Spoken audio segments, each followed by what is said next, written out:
ஃப்ரிட்ஜை திறந்து வச்சுட்டு என்ன எடுக்க வந்தோன்னு மறந்து போகிறீங்களா? உங்கள் குழந்தைங்க நல்லா படிக்கிறாங்க, ஆனால் எக்ஸாம்னு வந்தால் அதை எழுதுறதுக்கு தான் உங்களுக்கு ஞாபகம் இல்லாமல் இருக்கா அப்படின்னா இந்த வீடியோ உங்களுக்கு தான்.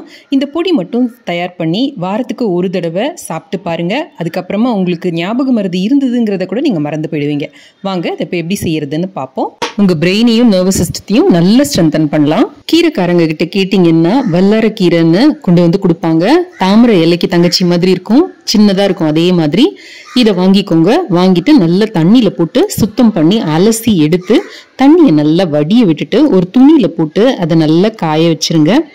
கிச்சன் கவுண்டர்லேயே வச்சா போகிறோம், வெயிலெல்லாம் வைக்க வேண்டாம். நல்லா இந்த மாதிரி தண்ணி போக காஞ்சி கிடைச்ச உடனே இதை எடுத்து வச்சுக்கோங்க.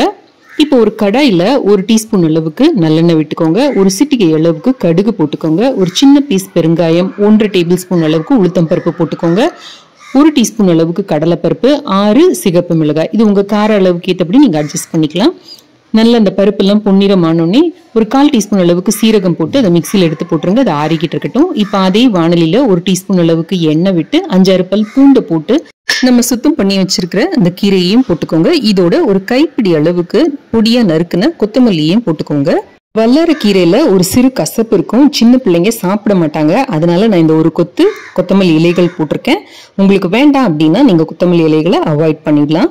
த்ரூ அவுட் சிம் தீல வச்சு இதை நல்ல கிறிஸ்பி ஆகிற வரைக்கும் வதக்கிக்க போறோம். அந்த ஈரம் ஃபுல்லும் கம்ப்ளீட்டா போகணும். இந்த மாதிரி லைட்டா இந்த மாதிரி தள்ளி விட்டு அதை நல்லா கிறிஸ்பாக்கிக்கோங்க.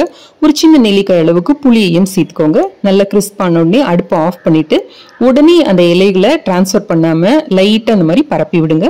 இப்போ நம்ம ஆல்ரெடி வறுத்து வச்சிருக்கிற அந்த பருப்போட தேவையான அளவு உப்பு போட்டு இந்த வறுத்து வச்சிருக்கிற புளியை மட்டும் சேர்த்து இது கூட 1/4 கப் அளவுக்கு பொட்டுக்கடலையும் போட்டு நல்லா பொடி பண்ணி எடுத்துக்கலாம். அதுக்கப்புறமா நம்ம ஆற வச்சு வச்சிருக்கிற இந்த கீரையை போட்டு லைட்டா ஒரு கத்திரிக்கோல் வச்சு கட் பண்ணி விட்டீங்கன்னா நமக்கு அரைக்கிறதுக்கு ஈஸியா இருக்கும். அந்த தண்டை பல்ஸ் மோட்ல வச்சு கொஞ்சம் கொஞ்சமா இந்த மாதிரி அரைச்சி எடுத்துக்கோங்க. இது ரொம்ப அரையாது, இந்த அளவுக்கு தான் அரையும். இதுல தண்ணி எதுவும் சேர்த்துறாதீங்க, தண்ணி சேர்க்காம அரைக்கணும். இப்போ ஒரு பேன்ல 2 டேபிள் ஸ்பூன் அளவுக்கு நல்லெண்ணெய் விட்டுட்டு கடுகு உளுத்தம் பருப்பு தாளிச்சுட்டு கூடவே 1/4 டீஸ்பூன் பெருங்காயமும் போட்டுக்கோங்க. இப்போ நம்ம அரைச்சி வச்சிருக்கிற அந்த விழுதை இதோட சேர்த்துக்கோங்க. சேர்த்துட்டு ஒரு 2 நிமிஷம் மிதமான தீயில வதக்கி கொடுங்க. ரொம்ப நேரம் இதை வதக்க வேண்டிய அவசியம் கிடையாது, உடனே ஆஃப் பண்ணிடலாம். ஆஃப் பண்ணிட்டு அந்த பேன்லயே இந்த கரண்டியை வச்சு நல்லா அதை கலந்து கொடுங்க. கட்டி ஏதாவது இருந்ததுன்னா அதையும் மசிச்சு கொடுங்க. உங்களுக்கு ரொம்ப அரையாத மாதிரி இருந்ததுன்னா மிக்சியில கூட போட்டு ஒரு தடவை பொடி பண்ணி எடுத்துக்கலாம். நல்லா ஆறுனதும் ஒரு கண்ணாடி பாட்டிலில் போட்டு ஸ்டோர் பண்ணி வச்சுக்கோங்க. இது வெளியிலேயே உங்களுக்கு 15 to 20 நாள் வரைக்கும் நல்லா இருக்கும். ஃப்ரிட்ஜில் வச்சிங்கன்னா 3 மாசம் வரைக்கும் கூட நல்லா இருக்கும்.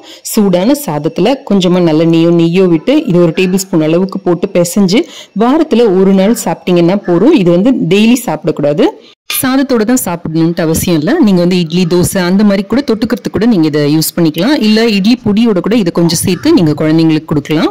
வல்லாரக்கீரை மூளையையும் நரம்பையும் நல்லா ஸ்ட்ரென்தன் பண்ணிவிடும். அதனால நம்மளோட மெமரி லாஸ் ரொம்ப சீக்கிரம் சரியாயிடும். அவசியம் இதை ட்ரை செய்து பாருங்க. ஒரு மாசத்துல 3 to 4 தடவை நீங்க சாப்பிட்டா போறோம், அதுக்கு மேல சாப்பிட வேண்டாம். உங்களுக்கோ உங்க குழந்தைங்களுக்கோ ஞாபக மறதி இருந்ததுங்கிறத கூட நீங்க மறந்துடுவீங்க. ட்ரை பண்ணி பாருங்க. தேங்க்ஸ் ஃபார் வாட்சிங்.